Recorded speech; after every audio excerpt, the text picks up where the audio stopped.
to choose. Walking through this. Well, hello, and welcome to another edition of Walking Through Life. Today I'm really excited. I've been wanting to do a show about neighborhood watch or things that you can do in the neighborhood to keep yourself safe and your neighbors safe. So today I have with me Officer Brad Vale. Did I say your name right? Yes. Good. Deputy Chief Brad Vale. Deputy Chief. There you go. I'm very bad with titles. That's okay. So I'm very glad that you decided to come and do the show with me. And Good. Happy to be here. Yeah, and it might be nice so that people can get to know you a little bit about how you got into the police field. And Yeah. Well, I graduated high school in New York, Warwick, New York, and I had a hankering to go to criminal justice for college, so I came to Vermont. And my intent was I was going to do the criminal justice piece and then go on to be an attorney and go to law school. And I never made it that far. I got hung up in college. I enjoyed the criminal justice field so much that I stayed with police work.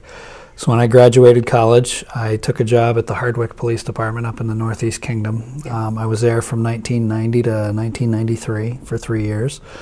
Learned a lot up there because you have to work on your own a lot. You're the only person on duty. In 1993, I moved my family down here to Hartford and joined the Hartford Police Force. so you like it then? You like working in I do. the field? What's some of the big pointers for you that you really like about it? I guess it's more of a public service type thing. Mm-hmm. You know, I mean, you can't really. They say you can't really put your hands on, a tangible process that you can see. Like crafting something, but in its own way, you can, because you can see success, and assisting the community and building the community. Yeah, it must be very rewarding to do that kind of work, to know that you're helping so many people. It is. My kids grew up here in this community, so and I love kids, and I do a lot of work with the kids around, and so seeing successes with the kids, and even when we have to discipline, so to speak, the kids in the community, it is those that learn and move on. That's a success as well. That's right. And I know we were going to cover a little bit about, because you're going to come back and do more, I hope. Oh, absolutely. But I know today we were, one of the interests that got me was how can we be safe in our neighborhoods? What's okay to do to maybe help our neighbors out, and what's not safe, and what's some of the things that we can do to be helpful? One of the biggest things that folks can do is we like to call it situational awareness. And by that I mean we drive around. You have an officer that drives around and he knows the community, so he's aware. He'll know, like the Hood milk truck goes to the White River School and delivers milk at like 4 o'clock in the morning. That's just something that the midnight shift officer knows. So, and the same thing with the neighborhood members and the community members. They, you know what vehicles should be on your street, and the normal routines of people, without being nosy, obviously. But situational awareness is just that, knowing what's going on in your neighborhood. So when you have something that just appears out of the ordinary and seems out of place, it's a good thing to jot down some information or just file it away in the back of your head. It may be nothing, but it could be something, and we welcome any time anybody calls in and says, hey, this just seems suspicious or out of the ordinary. We have no problem with going and investigating that. And what's some of the things that people can look for that would be jotted down? Well, if you have, like a car that just doesn't fit in, if you see a car in a license plate, just, jot down the color of the car, the license plate, or if, you're adept in that type of information. A lot of people know the manufacturer and the model of the car. Just jot that down and call us if it's, suspicious activity. It could, like I said, it could be nothing. It could be something where, a friend has somebody coming over or something, and what if it's there visiting for a week or no? Right. Yeah, there's a lot of things that seem out of the ordinary like that. And, if you have a car that's driving around, it could be like a business. It could be casing the business. So if it alerts somebody's attention to that, they should jot stuff like that down. And I mean, like maybe if they see them go around like 3 or 4 times or right. something yeah, like that. if they see them, driving around a particular business or even a house, and going back to the situational awareness, if you're good neighbors with, and you get along with your neighbors, if you know when somebody's going on vacation, it's good to keep an eye out or let your neighbors know if you're going to be gone. We do offer the property check service. So, if you were a seasonal person, so to speak, a lot of the times they'll call up and they'll register a property check with us. So we can go and check their buildings and keep a log of it. And if anything comes up, we call the key holder. And you can get those property check forms downloaded right on our website, fill them out and bring them in. But even if you're just going away for a couple of days or a weekend, let your neighbors know and say, hey, I'm going to be, out of state or out of town. Could you just keep an eye on my business or residence or whatever it be? That's a good idea. And what if you witness a crime being happen in your neighborhood, or say if you're out walking somewhere and you have access for a phone, or what's some of the kind of information that we want to look out for? Say if we saw somebody breaking in a building or breaking a window, or the best thing there to do is to be a good witness. I would caution anybody. A lot of people like to get involved, and it's not safe to get involved. Just be a good witness. Again, jot down any descriptors that you can verify. What the person is wearing, about how tall you think the person is, and even if if you saw somebody smashing a window or breaking in, it's hard to say, oh, this person's 5 foot whatever or 6 foot. So if you just visualize from where your vantage point is, where you're standing, and say you look at a meter on a house and say, okay, their head came to that meter, so this is where I was standing. Then the person can go and measure and say, okay, that person is about that tall. Good idea. I never thought of that. Yeah, it's the same thing like in businesses. When you walk out of the convenience stores, you ever see the height chart on the side of the door? No. Yeah, height chart. Oh yeah, if you walk out of banks and convenience stores and gas stations, sometime look along the frame of the door, you'll see a height chart. So if they ever get robbed as the person's going out, they could say about how tall they are. And you don't need a height chart, so to speak. If you see something on the street, you could just, like I said, where you are standing, remember where your vantage point was and say, the person's head came up to here and this is where I was at that time, and so we can determine what the measurements are. That's a so good there's idea. there's neat little how tricks. How many times I thought about it? How tall are they? And I'm like, Yeah. I have It's hard. idea. It's hard to determine somebody's height, Yeah. unless you're used to doing it quite often. Say if there's somebody that's involved in a fight or something like that, even somebody that you may know closely. A lot of people, including myself, might feel like we should get involved in that and help them out. But actually, if what you're saying is you might be hurting the situation more. Absolutely. If you get involved in that. Not only could you be hurt in the situation, but you could change the person's demeanor for the worse. If you're trying to break it up, ideally, the fight should be broke up. But if you're trying to break it up, and you may aggravate the situation more with the other person, and then it could, continue the fight or create worse reactions. So it's just best to report what you see and be a good witness, and just stay out of it. And what's some of as neighborhood, and you were talking about maybe we were going to go towards maybe starting a neighborhood watch, or down the road, or what's some of the things that would happen with something like that?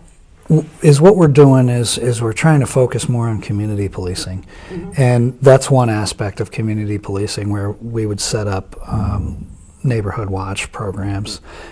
Basically, is what that entails is we would go in to a community and do what we're doing here, talk about how to be a good witness, how to keep an eye on one another, because let's face it, we have quite a few road miles here. We're about 40 miles for a town itself, and there's about 172 road miles. So we don't have an officer that can be on every street. So when you have a neighborhood community that looks out for one another, it's good, because they keep an eye on themselves, what's suspicious, what's not suspicious, and that's what a neighborhood watch pretty much entails, is you keep an eye on one another, and it's also a good time to network. You have a community center where you all meet, be at somebody's house, or you can meet, at the Bugby Senior Center, or the library, or the picnic table, anywhere.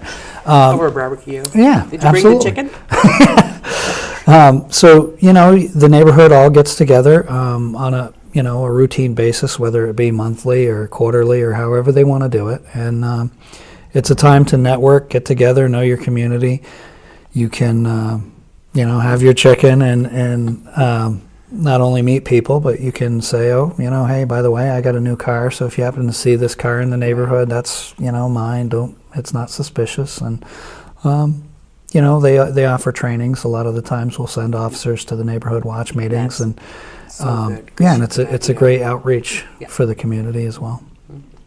Yeah, and I really think that it's needed around here. I think not only would be helpful for the police aspect, but also for the neighbors themselves. I think it's wonderful if we could get to know all our neighbors, or our neighbors within a certain vicinity, or whatever, but so that we can be closer and we can be aware of what's going on. And the same thing when there's like the different businesses around or whatever. When you're a neighbor close to that business, then you're gonna know when something is out of place there. Yeah, it doesn't fit in, absolutely. Yeah, I just think that's important. Yeah, it's very important. And it also gives the community outreach programs where the officers would actually go to the neighborhood watch meetings is good as well, because we have about 10,000 residents in town, and we don't know everybody, and they don't know us. So it gets to know your officers in a more positive light instead of in a negative light when we're dealing with somebody that we have to deal with in a bad situation. This just gives a chance for people to get to know us on a positive light. Should we bring the coffee and donuts? Coffee. We don't eat donuts. That's you don't a myth. eat donuts? No, that's a myth. Okay. That's a myth. We like our coffee, but very few have officers. potato salad and chicken. Right? Absolutely. Yeah. Very few officers I know eat donuts. Oh, darn. We're making donuts. No, I like donuts, but another area that I wanted to cover while you're here too is safety for women or children that may be. Absolutely. Yeah. Yeah, we have a lot of tips we like to give out for that. We actually just had a recent scare here in White River with the gray van incident that everybody heard about. Yeah. And again, it turned out to be nothing. It's just the way it played out. It was suspicious in nature, and we thought we needed to put it out there in case it was an actual child endangerment issue. But for safety tips for that, we like to say that if kids have to walk, home from school, or they're out without a parent, it's good to walk in groups.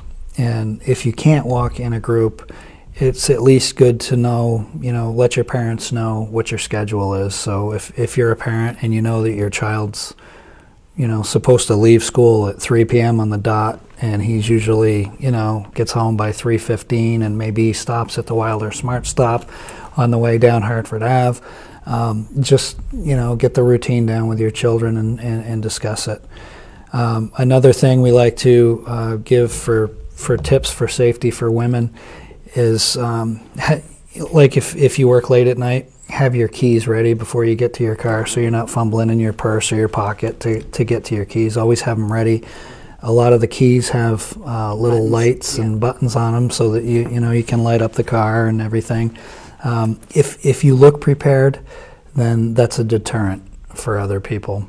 If they were going to commit a crime against you, they look for the unsuspecting person, the person that's fumbling in their purse or whatever. So if you look prepared, they do offer their little capstone spray cans that you can spray mace in people's face. They offer those for women as well, but simple hairspray would work. Really? Spray some little hairspray. Yeah, if the women that have the purses with hairspray in them, that would burn when you spray it in somebody's eyes. And just any startling motion could be a deterrent. Like if you have something in your hand, like you're carrying books or something, if somebody comes up to you, they're not going to expect you to do something like throw them at them. Right. And when you do, you know, in the police world, we actually teach that at the police academy because we hold, you know, clipboards and ticket books. So if we're standing there and somebody comes at us, instead of just, you know, retreating, we can actually take a split second and throw it at the person, and that split second will, you know, catch them off guard because they'll usually go like this. Then we have that extra second to take cover. And the same thing goes for a citizen. You know, if you have something in your hand, they're not going to expect you to throw it at them. Right. So if you just take that startling moment to throw it at their chest or their face, they're going to duck, and that gives you an extra second to get out of the way. That's right. And scream. What about, you often hear about people with disabilities, people in wheelchairs or canes or whatever. What's some of the tips for them? I mean, obviously you could say for the cane, you know, you can poke them, you know. Yeah. Lost my mic here. That is it's an unfortunate situation because they are more at risk. Yeah. And it's sad that anybody would target somebody with a disability, but the same thing goes for them. You know, if they obviously, like you said, they have their cane, they can poke them. I use one, so that's all. And again, they can use that to throw at them, but they are more at risk than the average person without a disability, and it's a hard thing to deal with. But you know, again, the same thing. Be prepared, look prepared, have everything ready. If say you use a wheelchair and you're headed to a car, have your keys ready. You know. How important is it that people carry cell phones, even if it is just for safety in case something happens? If they don't have a cell phone, it might be more difficult. Well, you know, they do have every cell phone, even if you don't have a plan. You know, like if say you have AT&T or Verizon Wireless, you have to pay the monthly plan. Every cell phone is designed that you can at least call 911. Really? That's a good tip. Yeah, so you can have an empty cell phone with no plan, no carrier, and that will still be able to dial 911. Oh, that's I think I'm going to get one now. Yeah, and we tell that also going back to the children, because a lot of the parents don't like the kids to have cell phones until they're a certain age. But if they have a cell phone that at least, you know, you can dial 911. One of the things that, again, I would caution people with the cell phone usage is a lot of the times people set up, I guess you'd call them hotkeys or whatever in a cell phone. Like if you hit one, it's set up to ring. You know, if you're a child, you hit one and it dials the parent, or you know, you don't want to have any personal information in that cell phone, so that, you know, if you are a victim of a crime and the person grabs a cell phone, you know, it can't. Hopefully, they won't be led to the residence. You know, so you gotta be careful about that. But you know, there's good and bad with having hotkeys set up for your cell phone. I heard a whistle works too. A whistle, yeah. Good old-fashioned whistle. Blow the whistle. My mother did that. Yeah. She did. Yeah. She had a big old whistle. Yeah. You blow on it, you scream real loud, it's going to grab somebody's attention. And, you know, they teach in self-defense courses too. Be a fighter, you know. If you're going to, if you're a victim of crime and you're being attacked, fight with your life. Yeah. You know, scratch and dig, and not only pull hair. Yeah, pull hair. Yeah, well, not only does it, you know, it makes it harder for the person to commit the crime against you, but also it can be a good evidence gathering technique. You know, if you're scratching, when you scratch somebody, their DNA will be under your fingernails. You know, you pull hair, do whatever you can, you know, and it may solve a crime. And, you know, it's sad to think that in today's society we actually have to think that way, but... I know. Yeah. Someday maybe we'll just have plain old peace and there will be no attacks or fighting, but... Yeah, maybe. Put you out of business, eh? Hey, I'm all for that. If that was, if we can have world peace, and I know we were talking earlier, you were talking about some things coming up, some trainings maybe, or some of the things that the police officers are doing to look towards bringing towards the community. Oh yeah, the Citizen Police Academy. Yeah. Back under Chief Esty, Joe Esty, we had done one Citizens Police Academy, and then it just disappeared. So we're bringing that back. We're going to have, I want to do it on an annual basis. I'm looking to set it up in the fall, starting this fall. I wanted to get it done this spring, but I just didn't have the time. What that'll be is it'll be about an 8 to 10 week program, one night a week for about 2 to 3 hours, where the citizens can come in, and we'll have a curriculum which will cover, defensive tactics that we use, evidence, search and seizure. We'll go over the laws. We'll cover traffic stops. We'll cover a whole host of things that we do in our daily careers, and it will give a citizen a better look at what we do and why we do some of the things that we do. Because sometimes, a lot of the time, when you go out in the field, what we do can be misconstrued sometimes. You would say, well, why is the police officer doing that? And we have a reason for doing what we're doing, but not everybody understands that. So bringing the community in to these citizen police academies allows them to walk in our shoes for a little while. I think that's wonderful. I hope you let me know when, because I want to. Oh yeah, absolutely. And I would love to sign up. We'll have that again. We'll have that on our town website as well. Have that a sign up area. So if people do want to go and find out about what you do, particularly, or what the police department is doing, then you have a website that you can go to, which is... Yeah, we have our town website is www.hartford-vt.org, hartfordvermont.org. And each town department has their own section, so you can hover down over on the left. If you go to the police department section, we have write-ups about parking on there. Accreditation, we're going through our accreditation process right now. The Citizen Police Academy, the link is already on there, but it just has a write-up that it's in the process. Pretty soon it'll have the curriculum and the sign-up sheet on there with the dates. And again, we're going to do that on an annual basis. Is that going to be done here in Hartford? Absolutely. Yeah. Yep. Good, close to home. Yeah. Must be awesome. Yeah. And I know we had talked earlier about maybe having you come back to talk about some of the different subjects, like self-defense and, whatever topic comes up or whatever. I'm really encouraged that you're willing to do that. And I think that, people out in the community that see this is going to see, how welcoming you are, but also how you're willing and you're able to educate us about some things maybe we're just afraid to ask.